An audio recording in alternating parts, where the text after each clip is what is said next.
Good afternoon, everyone. Thank you so much for joining us for today's webinar. My name is Taeyang Jung. For those who do not know me, I am the Events and Project Coordinator at FCO. So today's webinar will be an introduction to advanced care planning for families and caregivers. And this event is co-hosted by Family Councils Ontario and Dying with Dignity. This is the first of 3 events we are collaborating on. Next Wednesday, on March 6th, there will be a session on end-of-life options in long-term care, and the final event on March 13th will be on medical assistance and dying. If you are interested in attending those events, you can still register using the same sign-up link that you used for this event. If you have already registered, you will get a Zoom invitation from me shortly. So before we start, I would like to take a moment to recognize the land on which we are gathered today. We are meeting on the traditional territory of many nations, including the Mississaugas of the Credit, the Anishinaabe, the Chippewa, the Haudenosaunee, and the Wendat peoples, and is now home to many diverse First Nations, Inuit, and Métis people. We also acknowledge that Toronto is covered by Treaty 13 with the Mississaugas of the Credit. We wanted to share a few logistics and housekeeping rules before we turn things over to our guest speakers. First, you will notice that all participants are in listen-only mode. We have reserved time at the end for an interactive question and answers period. At the time, we invite you to use the Q&A box to ask your questions. And also, please feel free to put your questions in the Q&A box as the presentation is happening, and we'll address them at the end. And for all things technical issues, technical questions, please use the chat feature. I'll be monitoring it, and I can answer any questions on there. Also, today's session will be recorded and will be made available to our participants and to those who are not able to attend. It will be on Family Councils Ontario website and our YouTube channel. Now it's my pleasure to introduce you to our speakers for today's webinar. So we have Denise Burns and Barbara Bresford to our webinar today. Denise Burns is the founder of Madison Burns & Associates, a Toronto firm specializing in executive coaching, communication, and leadership consulting. She is also an end-of-life doula. As a volunteer with the Greater Toronto Area chapter of Dying with Dignity Canada, Denise's focus is on advanced care planning presentations. Next, we have psychologist Barbara Bresford, who has followed her interest in bereavement and grief after 40 years in private practice. She has acted as a witness for those requesting medical assistance in dying and is on the executive of the GTA chapter of Dying with Dignity Canada, where she works with people exploring their advanced care plans. So now I will pass the mic to Denise for her presentation. All right, okay.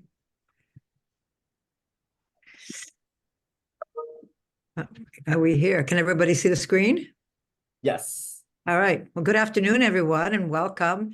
I hear we have a large group out there, so I'm looking forward to sharing some, I think you'll find vital and important information, really wrapped around thinking about choices and options in getting control. I think those are some key words of why we talk about advanced care planning, because the whole process really is around reflecting, thinking, and discussing what it is we would like for ourselves should we not be able to speak for ourselves. And that's sort of the key to advanced care planning is we want to be able to make sure that our wishes and our values and our beliefs are heard when we can't speak for ourselves.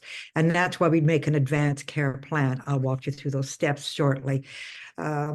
Just a little quick statistics. Everybody really feels it's important. We have done surveys across Canada, and I'm sure in the United States as well, there are many surveys. And really, people do find, at least 93% in our searches were that people do find it's important to think about planning for your health. And yet only about 17% of people have a plan. And this is not just geared, our planning should be for everyone. It's not something that we start doing later in life. In fact, a lot of the new research is really suggesting that young people, when they're planning to buy a home or planning, that they should also be planning about their health. So that's where our focus is today, is on healthcare. a little bit about the presentation, just you can read that on your own.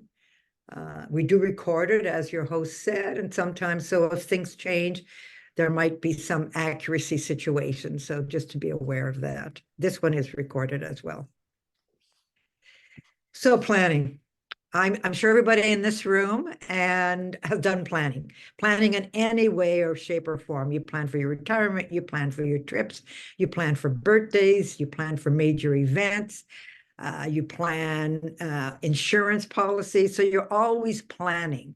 And so one of the things is to think about, if I plan for all of those elements, why shouldn't I plan for my health? And I know maybe some of you are thinking right now, okay, well, why is she talking about that? I already have a will and I have a power of attorney for health. You know, that, yes, you do have a plan, but let's see if it's as robust a plan as you want it to be. So planning for your health is really important. And why we say important is that we want you to think about all the elements of healthcare, not just a power of attorney for health. So I think that COVID, I always like to, I don't want to remind us of that, but I think it did sort of shine a light on how important it is to have these discussions about how you want to be treated should you be in a hospital or in a situation when you can't speak for yourself. And if you can remember, a lot of events that happened during COVID, especially in the emergency rooms, where people were asked suddenly a question by the doctor, if the person that they brought in would have wanted to have a ventilator. And so in a situation like that, where they're highly emotional, people didn't know what to say or do, not knowing what the outcomes would be. So it's a reason why it's important to think about this beforehand, and so that when something happens that you can't really speak for yourself, that you have an opportunity to get what you want. So our focus and our goal today is to provide you with some important concepts, really, about advanced care planning. And those concepts are as follows. Just got to, now it's going. All right, one moment, please. Something is not moving. Aha, so why isn't my computer?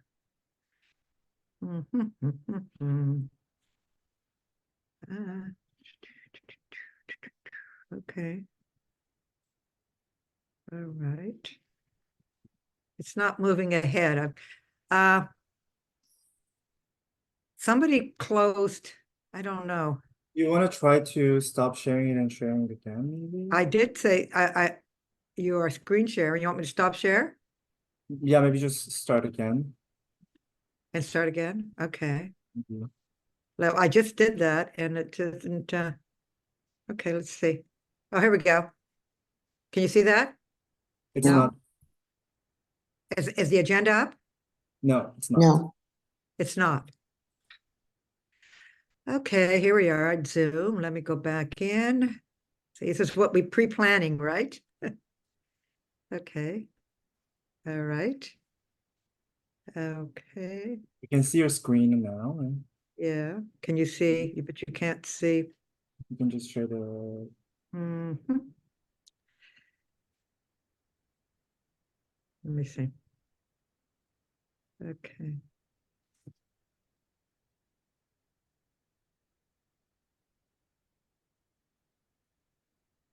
This is unbelievable.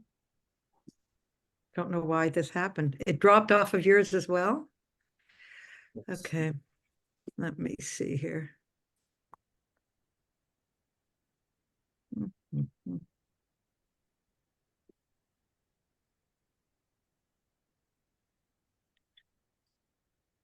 Okay. I'll have to go in and get it programmed up again. One moment. No worries. Unless you want to, do you have my backup there? Yes, I can try. Okay, do you want to pop it in?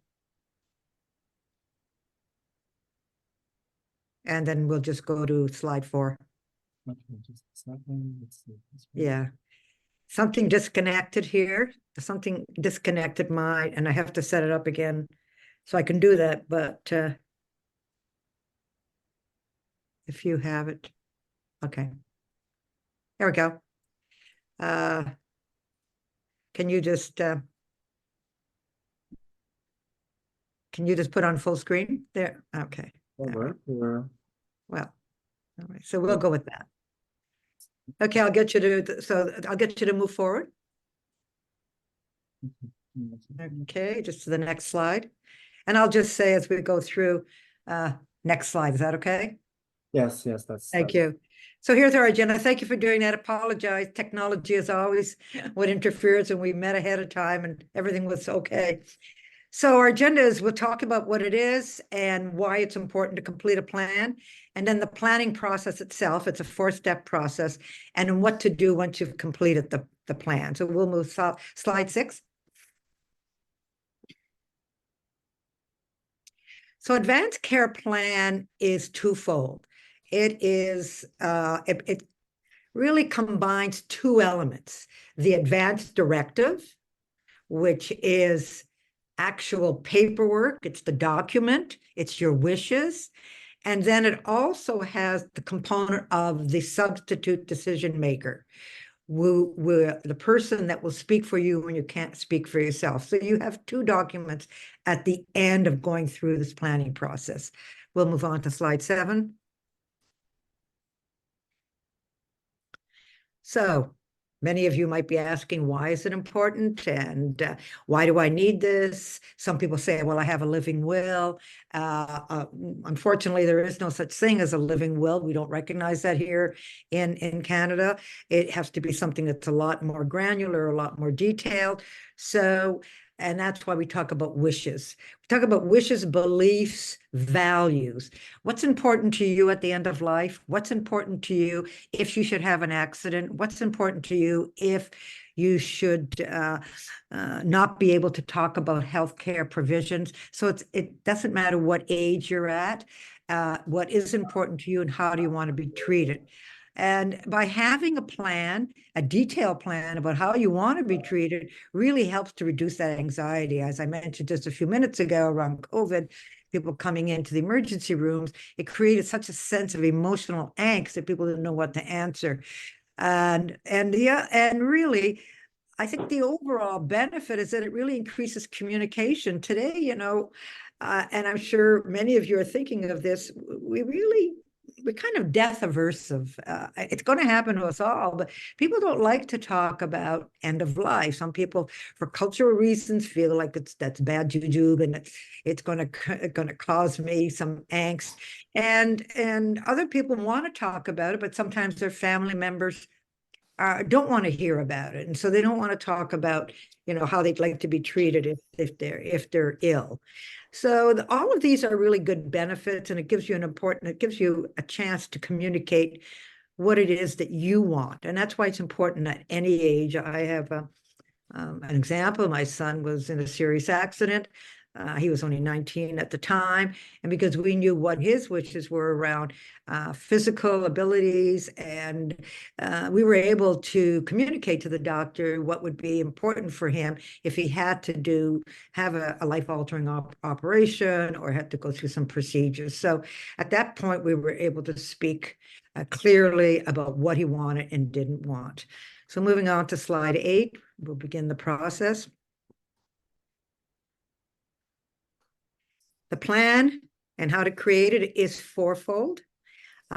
We do, as you see, it looks linear, but it isn't, because first of all, you'll consider and decide. 1 and 2 are really, really go back and forth. You sort of consider certain situations, you ask questions, we'll go through what those elements are, then you decide what you want. So you really have a lot of discussions and the time to sort of spend examining your wishes and your priorities. 3rd step is that document I talked about, your wishes statement. And 4th step is it's not a one-off. You don't do it a one and done. You take it and review it periodically. So in slide 9, you'll see what we mean by wishes. And I'll move you to slide 9. Thank you. Thank you. Okay. So here is a sort of a slide that helps you to sort of jumpstart your thinking about okay, what are my values and my beliefs and my wishes about how do I want to be taken care of, and what is it that I want for myself? Sort of areas around independence. Do I want to be independent? Are you concerned about being a burden? Is it something you want to be on your own? You want to be independent? You'd like to be able to stay in your own apartment. So those are elements you think about autonomy, sort of think about what are areas where would I like to continue working as I get older, and what's important for me to be involved. I like to volunteer. Some people want to talk about traveling. They want to, travel is very important for them. They'd like to be able to do it as much as possible. So that helps you to think about your preferences and where you might, your financial preferences. And some people want to live at all costs. They feel that it's important to all life-saving measures and all sorts of health related services should be applied to them. So that's important to talk about that as well. To help you with that, I'm just going to show you a sample. It's and I did forget to mention at the beginning, and I'll mention it again at the end, is that along with this presentation, Dying with Dignity Canada does have a toolkit, which is a document, a booklet that you can download from our website. And in that booklet, you will find everything that I'm talking about. In fact, we have 3 or 4 pages that talks about values, beliefs, and preferences, you sort of rate what's important to you. Sometimes losing my mobility, is that important, very important, or somewhat important? So you can go through a whole list of these areas. Being alone, being a burden on a loved one, important, not important. So you have an opportunity to sort of get some prompts here to help you to think about that. This toolkit is available, as I said, on our website, and it will be updated. And starting on April the 1st, there will be an updated version, sort of a leaner version. But the forms are the same, and we've just sort of updated to add a few more important tips and techniques. So you can get more information on that from our resource information at the end of the session. So going with values and beliefs, that's an important part of the conversation here, and you'll see Barbara will mention that. Both Barbara and I facilitate a lot of discussions in that area with groups around thinking about that. So it's not something that you do quickly and lightly. Then once you go along with that, you are like on slide 10. As we move forward, you are then asked to think about your substitute decision maker. And that's probably one of the most critical elements along with your wishes, because there are some special criteria, and we'll see that on page 11 or slide 11, special criteria of who can be and who should be a substitute decision maker for health. And remember here, we're always talking about health. This is not financial, this is health. So you might have a different person for financial as opposed to health. So the criteria really is person needs to be at least 16 years of age, mentally capable, and readily available. What we mean by readily available is that they should be able to be reached. That doesn't mean they have to live in the same city as you, but that they can be reached quickly. And so that they can also be able to talk to your healthcare team if you're in a situation where you can't speak. Someone who is not prohibited by court order, and the most important, someone you trust. So that is clearly a very, very important decision to make. Some people might not right now in their thinking might say, okay, well, I'll have my husband or my sister or my friend. Yes and no, because I want you to think about what that means in terms of a substitute decision maker. You may want to think of someone younger, someone your age that might not maybe be able to perform the duties. It may or may not be your spouse. And the reason I say that is working with clients, I have had spousal discussions where a husband or a wife might say, I'd like to be able to speak for you, but if push comes to shove and some of your wishes are things that I cannot, I don't really embrace and don't know if I could do that. So you might find, that it's more important to have somebody who can really speak for you. For instance, I would say I'm a person who would not want to have heroic measures. I would want just to have a palliative immediately. I would not want, somebody to be intubating me. And I would not want a DNR. I would want a DNR, do not resuscitate. So, and sometimes that's difficult with an emotional situation for the substitute decision maker to be able to articulate that. And so you have an opportunity of appointing, more than one substitute decision maker, and 2 to 3, joint or independent. So as you can see, there's the first one. If that person is unwilling or unavailable, then you'd move to the second person. And we encourage you to say, keep it independent if you have a tube rather than joint, because if you need to have a decision agreed upon in a quick, in an urgent care situation, if 2 people have to say yes, and the first one cannot be reached, or the second one cannot be reached, it delays the procedures that have to take place. So independent is probably something you definitely should think about when you're doing this. And also sometimes one person is amenable to certain areas that they can speak on, another time another person might be able to speak about other issues around healthcare. So all of that is to take into consideration when you're appointing your substitute decision maker. And the biggest thing is the person you can trust.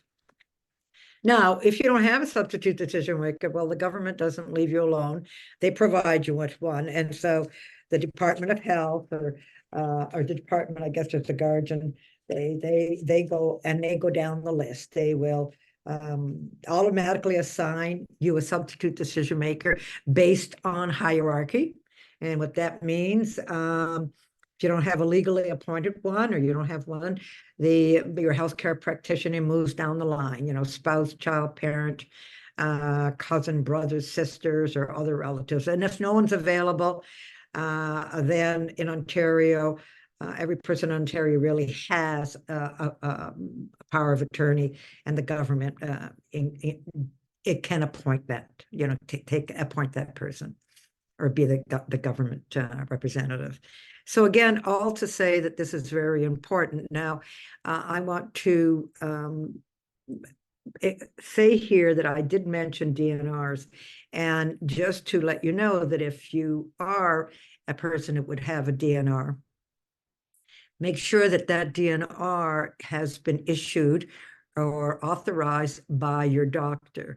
There is a form, again, government form that the doctor fills in. It does have a number.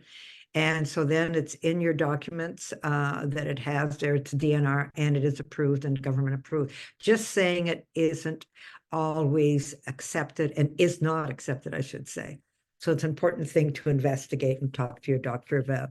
And now we move on to documentation, because now that we've done all of this on slide 12, and we'll move to, we recommend, we talk about the document in Ontario as an advance, your wishes into an advance directive. So all of those discussions you had around wishes, beliefs, and values kind of distill down almost like a funnel into your goals of care.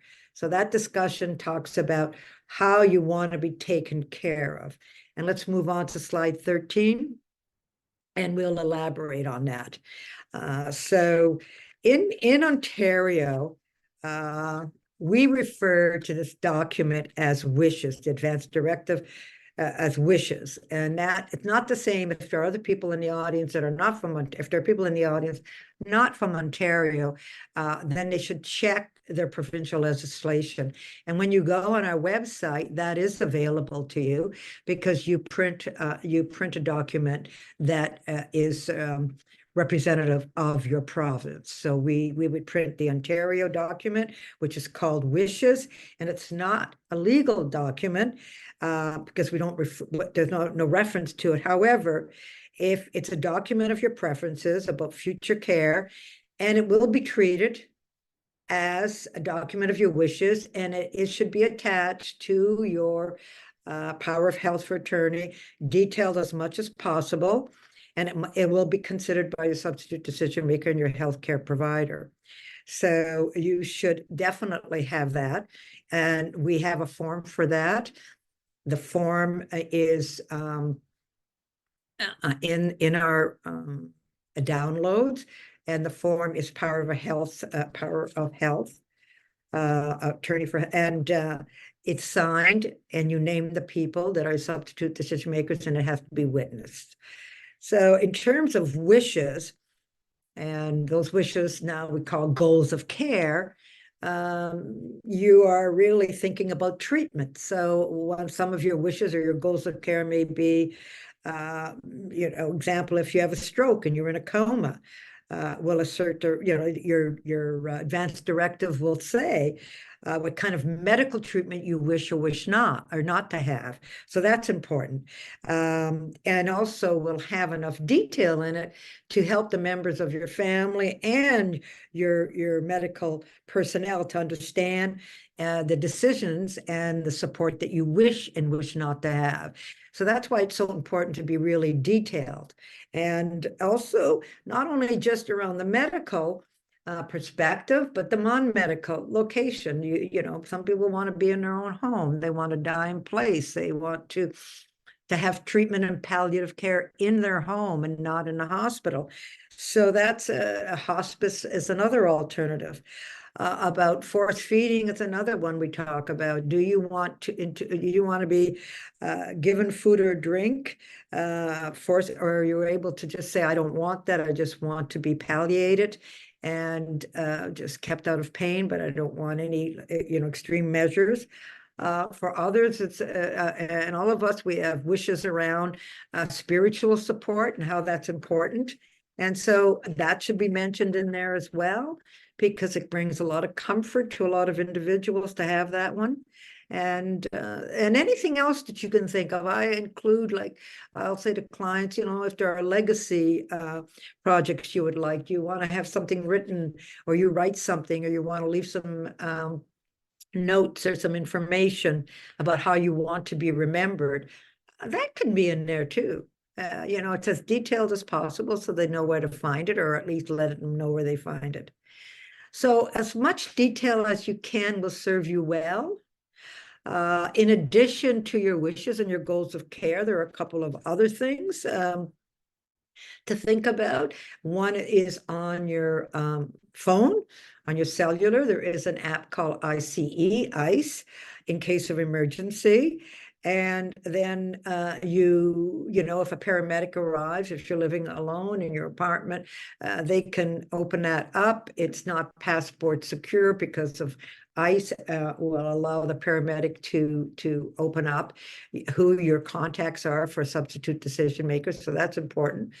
We also have at Dying with Dignity some cards that are wallet cards. You can put in the name of your substitute decision makers and their contact numbers, carry that with you. We also encourage people to keep their maybe power of attorney for health in a sleeve on the fridge door or on the back of their apartment door, especially when you live alone. Paramedics do tell us, and we know that they look at those places that'll tell them information that they need, so they do not, provide treatment that you would not want. So there are a lot of things to be thinking about.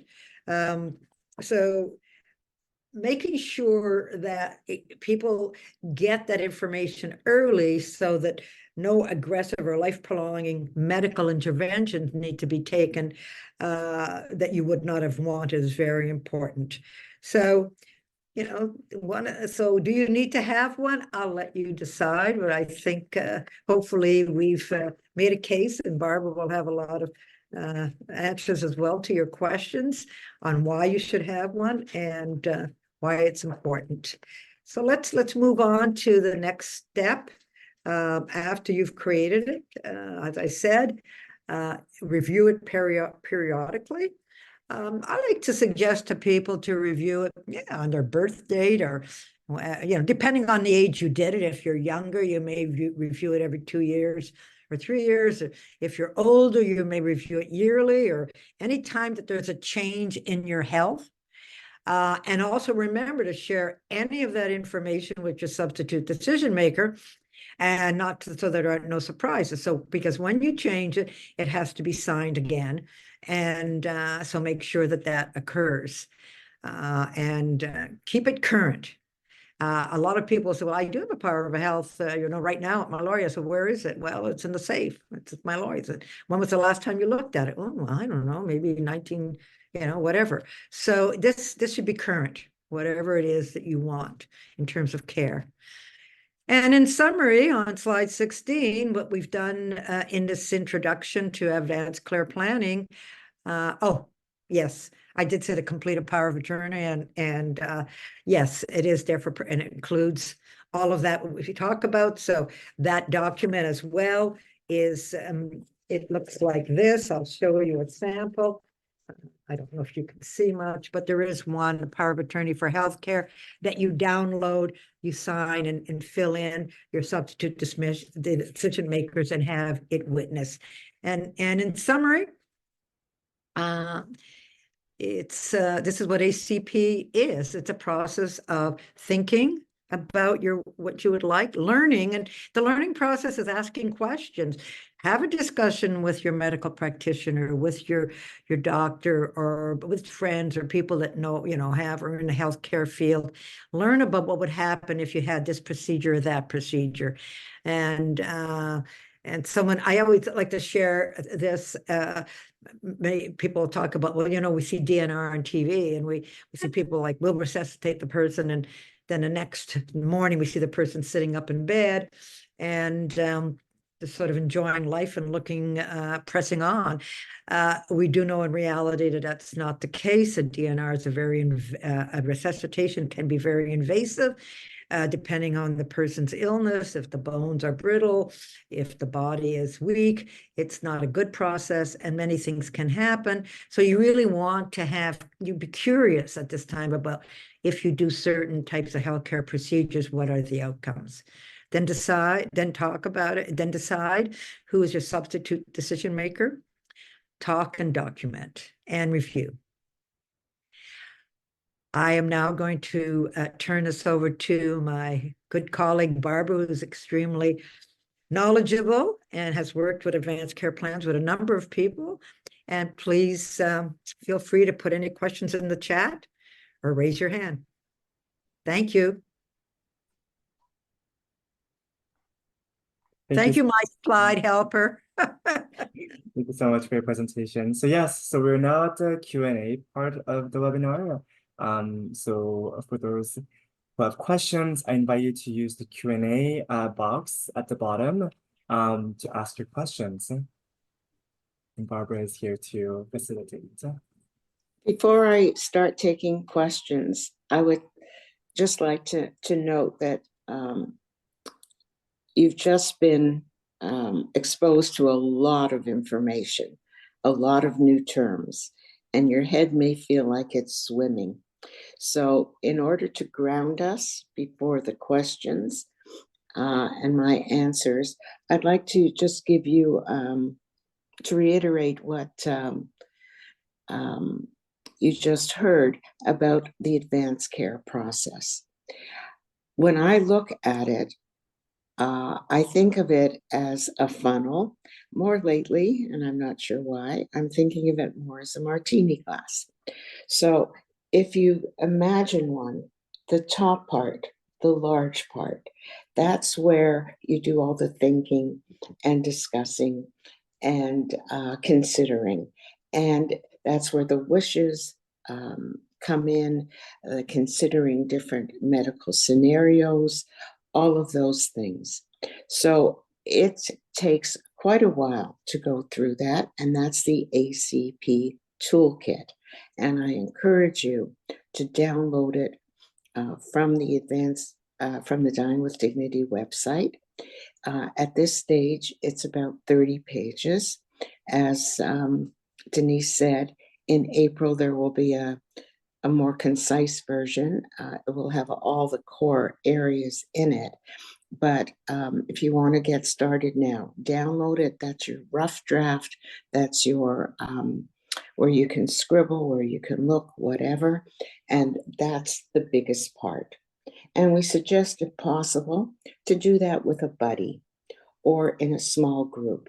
I do these, complete them from beginning to end over 3 sessions, over a 3-week span.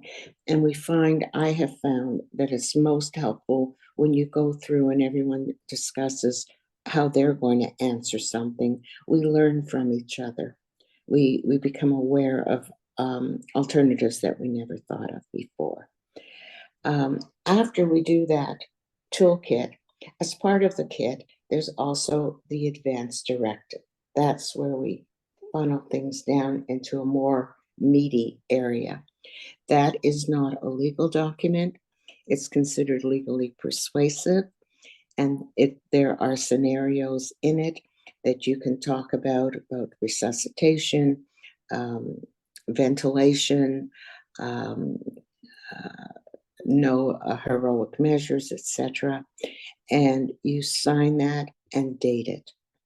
And you can make changes to that at any point in time. Then the third part is the real gist of this, the real purpose. The bottom line is for you to have a document that's legal, that says what you want very specifically. You can make, you can have additions to that. I personally have created an addendum to make sure that there are wishes specific to me that are included in that. And then you sign it, date it, and sign it and date it in the company of 2 independent witnesses. They cannot be family, but they can be your neighbor. They can be anybody, as long as they are there and they witness you signing this document and they put their names and the dates. If and when you make a change to this, because these are not written in stone, and as Denise said, we are responsible, are obligated to change them as our conditions change. Each time you do that, you have to sign it and have it witnessed again. And each person that you name in that last form, the substitute decision makers, they have to get a new copy each time, and it has to be an original, not a Xerox copy. Okay. And the only other thing I want to emphasize is that the substitute decision maker, in my view, it's a bit of a misnomer, because most of the time the person is not making decisions for you. You have discussed all your wishes with them, and they are your mouthpiece should you not be able to voice your wishes and desires on your own because of health. You may be in a coma, etc. So they have to be people that you trust, who can be assertive in the medical situation, and who really, really understand what your vision is and be able to speak to that. So those are the things that I really want to emphasize beforehand, to kind of put that in a concise place. And now I'm happy to answer any questions. There's a question in the Q&A box, Barbara, from Debbie. They're asking, once power of attorney health automatically be your substitute decision maker? I'm sorry, I didn't understand. I didn't hear you. Sorry. You can also, if you click the Q&A box, you have all the questions there. But I will repeat it. Would one's power of attorney health automatically be your substitute decision maker? No. No. Power of attorney for healthcare, if you specify them. So for example, on my power of attorney for healthcare, the form says, if I cannot speak for myself, then I request Joe Smith to be my power of attorney and represent me. Then, and we suggest having more than one power of attorney for the practical reasons and the family political reasons sometimes, to have more than one. So if Joe Smith cannot act or is unwilling to be my power of attorney, then I name Mary Jones. If Joe Smith and Mary Jones cannot be my substitute decision maker or unwilling or unavailable, then I name so-and-so. Jim Black. I'm not very creative today. So that's the way it looks. So once you have that written, once it's documented and signed, once it's legal, that's the form and that's the order in which the people will be asked to speak for you if you can't. And yes, that is automatic. And it's really important that all the substitute decision makers, the alternatives, know who each other are. And that other members of your family or whoever that are important to you also are, so that they can give them support if needed. I hope that answered your question. Okay, so the next, should you make multiple originals if photocopies are not accepted? Absolutely. Absolutely. So when you do that, you have the forms, and if you have 3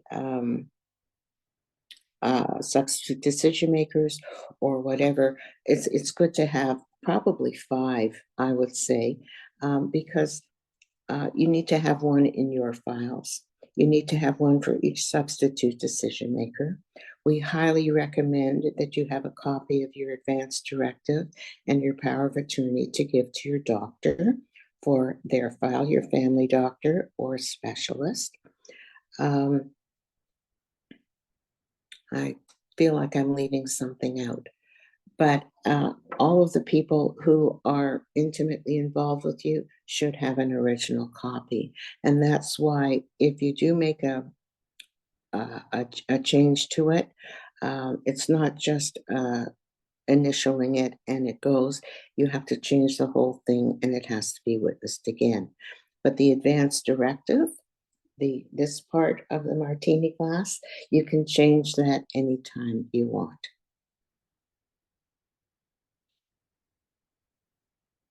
Okay, is there another question? One of the questions I often get asked, and again, it's around the substitute decision maker, is I have 3 kids. I don't want anyone to feel left out. So I would like all 3 of them to be my substitute decision maker. That's a very, very complicated situation.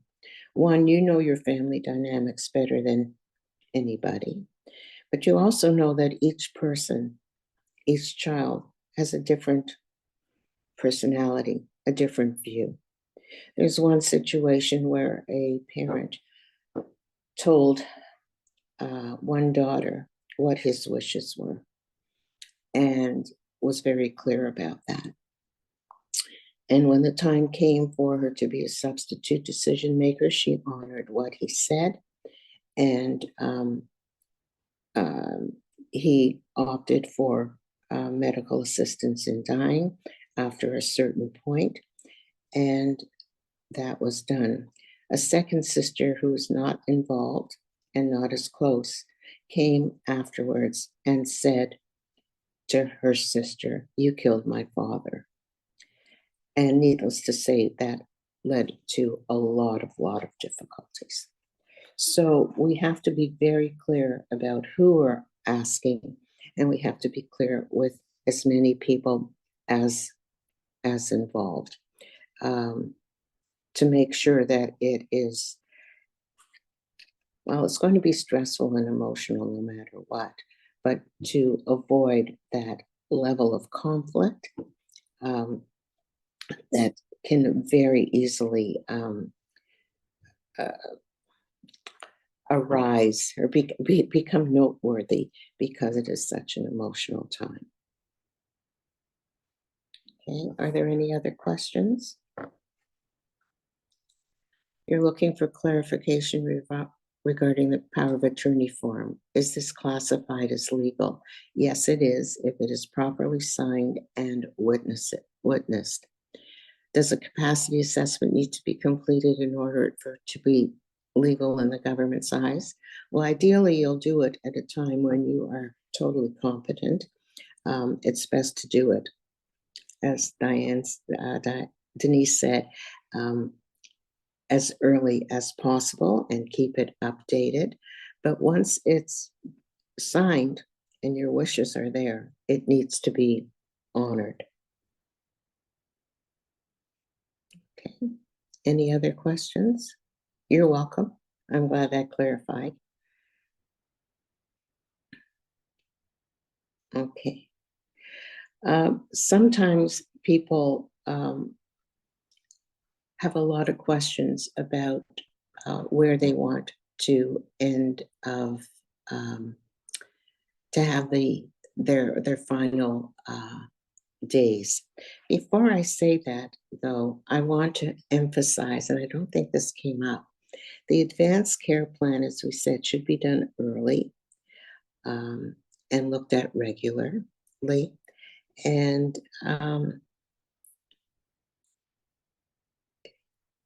it's important to note that this is a plan, the advanced care plan.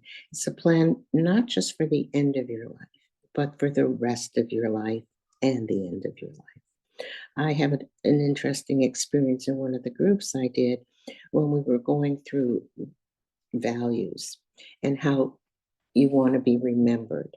And someone said, I'd like to be remembered as someone who is generous. And between that session and the next, that person came back and said, somebody approached me with a situation and I wasn't sure how I wanted to handle it. And then I thought about my priorities. I'm reestablishing my priorities and I want to be seen as generous. And so I acted in a way that meshed with my vision of myself. So when I'm saying that you're planning for the rest of your life and making changes and reprioritizing and living, all of these things that you're thinking about really ground you and help you figure out what you want to do now and then at the end. To get back to what I was saying before, there are generally three options for end of life situations. One is hospital, obviously, and I have to say the vast majority of people that I speak to do not want to have their final days in a hospital. Second is home. Many people would prefer to die at home. And there can be a lot of supports that can be built in. The Tammy Latner palliative care group is an exceptional group of physicians that assure palliative care, which means it doesn't hasten your life, the end of your life, nor does it prolong it. It just makes sure that you are not in pain. So that makes being at home possible if it's practical. Or the third major one is hospice. And there aren't as many hospices, nearly as many hospices as we need, but that's a place to go for the last few weeks of your life. And the advantage of that is there are people there who specialize in pain management and are very respectful, and your family can come and go. It's like a home, but they are not burdened by the day-to-day caregiving that can lead to burnout. It allows you to be a family. The only thing that you need to be aware of is if you are one of the people who are considering medical assistance in dying, many hospices do not offer those services, and that would require a change of venue, which is something to be avoided at all costs.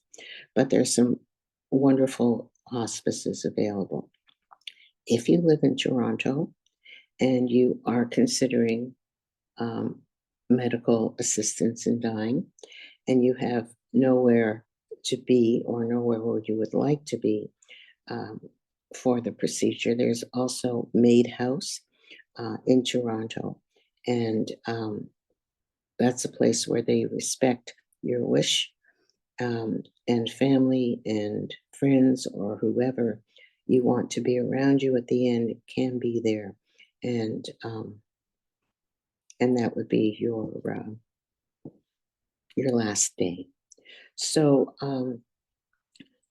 those are decisions that are, some people avoid, some people make a very quick snap decision, but it really needs to be considered carefully and to be put in your advance directive and in your power of attorney for healthcare. Everybody should be aware of that. There are also palliative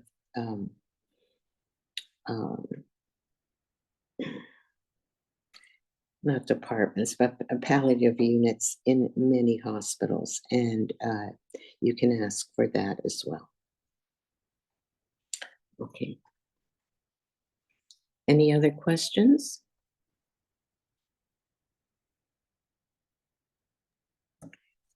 Thank you. There's any other questions? So Denise and Barbara, would you like to sort of give a closing remarks? Anything that you want to add? Well, as I started with my section, when I do the groups, one of the first questions I ask the participants is, on a scale of 1 to 10, how much of you wants to be here doing this, and how much of you would like to be anywhere else? And I'm touching on that because so many people say, I know I should do this, or it's too soon. I don't want, whatever I want to, but I don't.